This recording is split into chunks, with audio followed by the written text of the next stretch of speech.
प्यारे बच्चों, इस वीडियो में हम गणित ज्ञान कक्षा 5 कार्यपुस्तिका के दिवस 36 के अभ्यास प्रश्नों को हल करेंगे। सबसे पहला हमारा प्रश्न है, नीचे दी गई संख्याओं को अवरोही क्रम में लिखिए।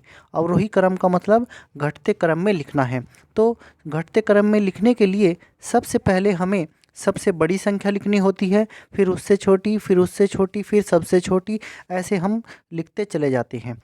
तो यहाँ पर जो हमें सबसे बड़ी संख्या यहाँ दी गई है ये है 66,120। इसके बाद जो इससे छोटी संख्या है वो है 62,160, फिर इससे छोटी है 60,162 और सबसे छोटी इनमें है 60,126। इस तरह से आप इनको अवरोही क्रम में लिख देंगे। अब देखते हैं इस सवाल को।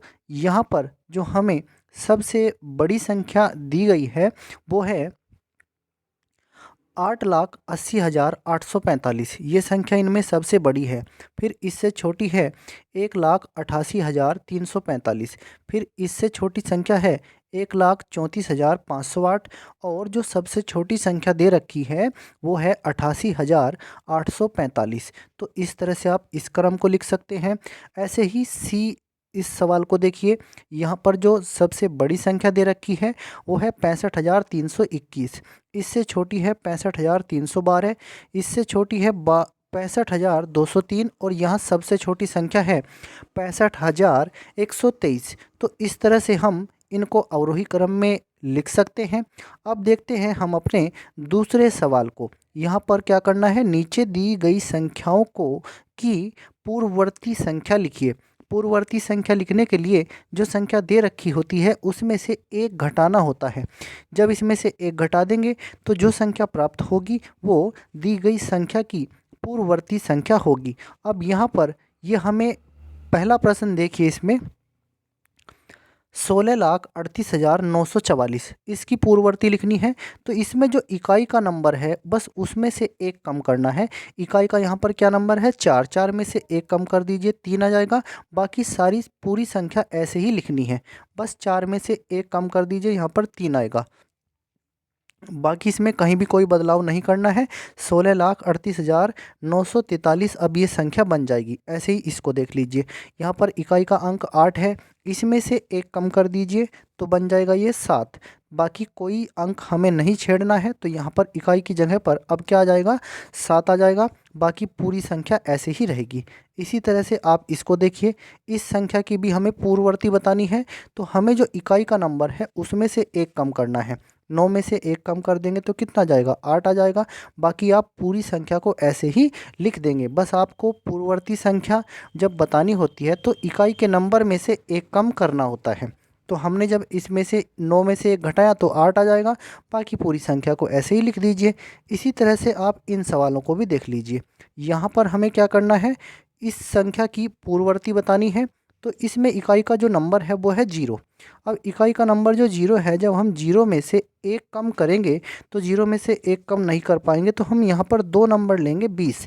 अब 20 में से एक कम कर दीजिए, 20 में से एक कम करेंगे तो 19 हो जाएगा। बाकी पूरी संख्या ऐसे ही रहेगी। लास्ट के जो 2 नंबर है इनमें से एक कम करिए, 20 में से एक घटाएंगे तो 19 आएगा। बाकी पूरी संख्या को आप ऐसे ही लिख देंगे, 61,82,419।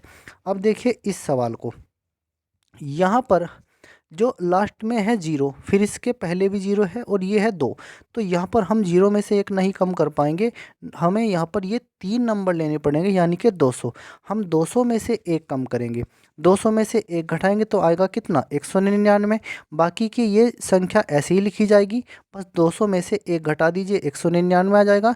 तो हमारी जो पूर्ववर्ती संख्या बनेगी ये बनेगी पूरी। अब ऐसे ही हमें इसमें करना है। यहाँ इकाई का अंक क्या है, 4 है। इसमें से तो हम एक कम कर देंगे आसानी से, 4 में से एक कम कर दीजिए, 3। बाकी सारी संख्या ऐसे ही लिखनी है, बस 4 में से एक कम करना है और यहाँ पर आ जाएगा 3। अब बढ़ते हैं अपने अगले सवाल की तरफ। यहाँ पर अब हमें क्या करना है, अब हमें इन संख्याओं की अनुवर्ती संख्या बतानी है। अब देखिए, अनुवर्ती संख्या बताने में सबसे पहला सवाल, इसमें भी हमें क्या करना है, जो इकाई का नंबर है उसमें एक बढ़ाना है। अनुवर्ती जब ज्ञात करते हैं तो इकाई के नंबर में एक जोड़ देते हैं, तो हम अनुवर्ती संख्या बता सकते हैं। तो यहाँ पर इस संख्या की अनुवर्ती बताने के लिए ये जो इकाई का नंबर 7 है इसमें एक बढ़ाइए, 8 हो जाएगा। बाकी पूरी संख्या को ऐसे ही लिखना है, सारे नंबर ऐसे ही लिख दीजिए, बस इकाई वाले में 1 बढ़ा करके 8 लिख दीजिए। तो ये बन जाएगी क्या, हमारी अनुवर्ती संख्या। ऐसे ही इसको देखिए, यहाँ पर इकाई का अंक 0 है, 0 में 1 बढ़ा सकते हैं तो ये बन जाएगा 1। बाकी पूरी संख्या को आप ऐसे ही लिखना है ज्यों का त्यों। तो हमने ये पूरे नंबर ऐसे ही लिख दिए, बस इस 0 की जगह जब 1 जोड़ेंगे 0 में तो 1 हो जाएगा, तो यहाँ पर ये आ जाएगा। ऐसे ही इस सवाल को देखिए, यहाँ पर इकाई का नंबर क्या है 0, 0 में 1 बढ़ाइए तो ये 1 हो जाएगा, 0 में 1 जोड़ेंगे 1 हो जाएगा। बाकी के यहाँ से लेकर के ये सारे नंबर ऐसे ही आपको लिखने हैं, ये बन जाएगी हमारी अनुवर्ती संख्या।